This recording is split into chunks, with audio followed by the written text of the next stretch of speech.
আসসালামু আলাইকুম ওয়া রাহমাতুল্লাহ। আপনি কি জানেন একই পরিমাণ টাকা উপার্জন করেও একজন মানুষের জীবনে শান্তি, বরকত ও তৃপ্তি থাকে, আর আরেকজনের মানুষের জীবনে থাকে অশান্তি, ঋণ, দুশ্চিন্তা ও অস্বস্তি। এর কারণ শুধু টাকার পরিমাণ নয়, বরং সেই উপার্জনের উৎস এবং পদ্ধতি। আজ আমরা এমন একটি বিষয় নিয়ে কথা বলবো যা প্রতিটি মুসলিমের জানা অত্যন্ত জরুরি। হালাল রিজিক কি? হালাল রিজিক কি শুধু হালাল খাবার কেনার টাকা, নাকি এর চেয়েও অনেক গভীর কিছু? ভিডিওটি শেষ পর্যন্ত দেখুন, কারণ আজকের আলোচনা আপনার উপার্জন, ব্যবসা এবং জীবনের প্রতি দৃষ্টিভঙ্গি বদলে দিতে পারে। আমরা অনেকেই মনে করি আমি তো ব্যবসা করছি তাই আমার আয় হালাল, অথবা আমি চাকুরি করি তাই আমার উপার্জন অবশ্যই হালাল। কিন্তু ইসলাম বিষয়টিকে এত সরলভাবে দেখে না। হালাল রিজিক বলতে শুধু আয়ের উৎস হালাল হলেই যথেষ্ট নয়। আয়ের পুরো প্রক্রিয়া, উপার্জনের মাধ্যম, লেনদেন পদ্ধতি, সততা, ন্যায় বিচার এবং মানুষের অধিকার রক্ষা সব কিছু হালাল হতে হবে। রিজিক আসলে কি? আমরা সাধারণত রিজিক বলতে শুধু টাকা বুঝি, কিন্তু ইসলামে রিজিকের ধারণা অনেক বিস্তৃত। রিজিকের অন্তর্ভুক্ত অর্থ, খাদ্য, সুস্বাস্থ্য, জ্ঞান, পরিবার, সন্তান, নিরাপত্তা, সময়, মানসিক শান্তি, ঈমান, নেক আমল করার তৌফিক।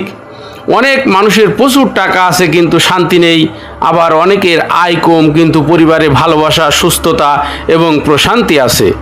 তাই মনে রাখতে হবে, রিজিক শুধু টাকার নাম নয়, আল্লাহর দেওয়া প্রতিটি বৈধ নিয়ামতই রিজিক। হালাল রিজিক বলতে কি বোঝায়? হালাল রিজিক হলো যে উপার্জন ইসলামের দৃষ্টিতে বৈধ, যেখানে কোনো প্রতারণা নেই, সুদ নেই, ঘুষ নেই, চুরি নেই, মিথ্যা নেই, অন্যর হক নষ্ট করা নেই, এবং যা আল্লাহর সন্তুষ্টি সীমার মধ্যে অর্জিত হয়। অর্থাৎ শুধু কি বিক্রি করছেন তা নয়, কিভাবে উপার্জন করছেন সেটিও সমান গুরুত্বপূর্ণ। কোরআনের শিক্ষা হচ্ছে, আল্লাহ তাআলা বলেন, হে মানুষ, পৃথিবীতে যা কিছু হালাল ও পবিত্র আছে তা থেকে আহার করো। সূরা আল বাকারা 168। এই আয়াত আমাদের দুটি বিষয় শেখায়। প্রথমত, জিনিসটি হালাল হতে হবে, দ্বিতীয়টি সেটি পবিত্র ও উত্তম হতে হবে। অর্থাৎ হালাল হওয়ার পাশাপাশি ব্যবসায় নৈতিকতা ও গুণগত মানও গুরুত্বপূর্ণ। হালাল পণ্য বিক্রি করলেই কি হালাল উপার্জন হয়?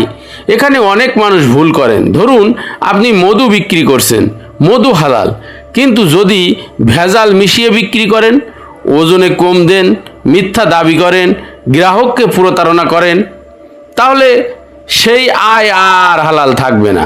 আবার কেউ হয়তো পোশাক বিক্রি করছেন, পোশাক হালাল, কিন্তু যদি তিনি অন্যর ডিজাইন চুরি করেন, নকল ব্র্যান্ডের নামে বিক্রি করেন বা ইচ্ছাকৃতভাবে মানুষকে বিভ্রান্ত করেন, তবে সেই উপার্জনও প্রশ্নবিদ্ধ হয়ে যাবে।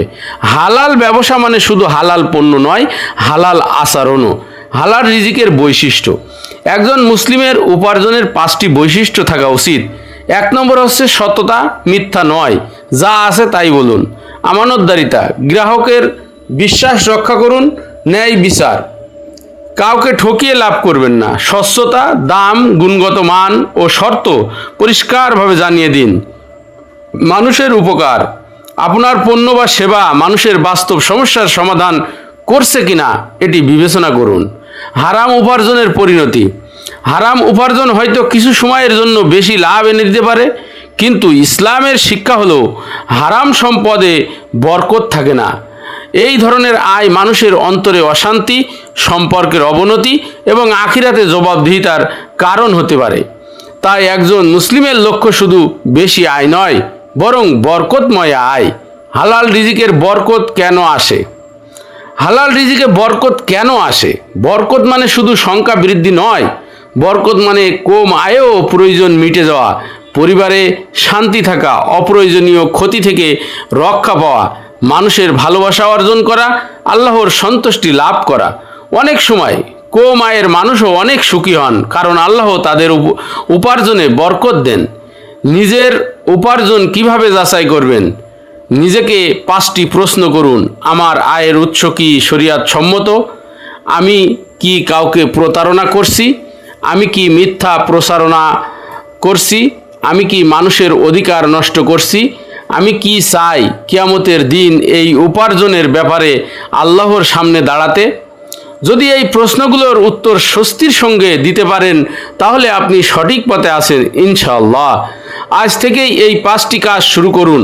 আপনার আয়ের প্রতিটি উৎস একবার পর্যালোচনা করুন। ব্যবসায় বা চাকরিতে কোথাও অসততা থাকলে তা সংশোধন করুন। গ্রাহকের সঙ্গে সবসময় সত্য কথা বলুন। আপনার পণ্য বা সেবার মান উন্নত করুন। প্রতিদিন আল্লাহর কাছে হালাল, পবিত্র ও বরকতময় রিজিকের জন্য দোয়া করুন। মনে রাখবেন, হালাল রিজিক মানে শুধু টাকা নয়, হালাল রিজিক মানে আল্লাহর সন্তুষ্টি অর্জনের উদ্দেশ্যে বৈধ উপায়ে উপার্জন। সততার সঙ্গে ব্যবসা বা চাকরি করা, মানুষের অধিকার রক্ষা করা এবং এমন জীবন গড়া যেখানে অর্থের সঙ্গে শান্তি, বরকত এবং আখিরাতের সফলতাও থাকবে। আমরা যেন এমন উপার্জন করি যা শুধু আমাদের পকেট নয়, আমাদের হৃদয়, পরিবার এবং সমাজকেও সমৃদ্ধ করে। ভিডিওটি যদি আপনার উপকারে আসে তাহলে লাইক দিন, শেয়ার করুন এবং এমন একজন মানুষের কাছে পৌঁছে দিন যিনি হালাল উপার্জনের গুরুত্ব সম্পর্কে জানতে চান। কমেন্টে লিখুন, আমি ইনশাল্লাহ হালাল ও বরকতময় রিজিক অর্জনের চেষ্টা করব। পরবর্তী পর্বে আমরা আলোচনা করব বারাকা, বরকত কি, কেন অনেকের আয় বেশি হলেও জীবনে শান্তি থাকে না। আল্লাহ আমাদের সবাইকে হালাল, পবিত্র ও বরকতময় রিজিক দান করুন। আমাদের ব্যবসা, চাকরি ও জীবনের প্রতিটি ক্ষেত্রে সততা, ন্যায় বিচার এবং তাকওয়ার উপর অটল থাকার তৌফিক দান করুন। আমিন। মনে রাখবেন, সফলতা, রিজিক, লাভ, লোকসান এবং সব কল্যাণ একমাত্র আল্লাহর পক্ষ থেকেই আসে। তাই তার উপর তাওয়াক্কুল করুন, হালাল পথে চলুন এবং তার সন্তুষ্টিকেই জীবনের সর্বোচ্চ লক্ষ্য বানান। আমিন।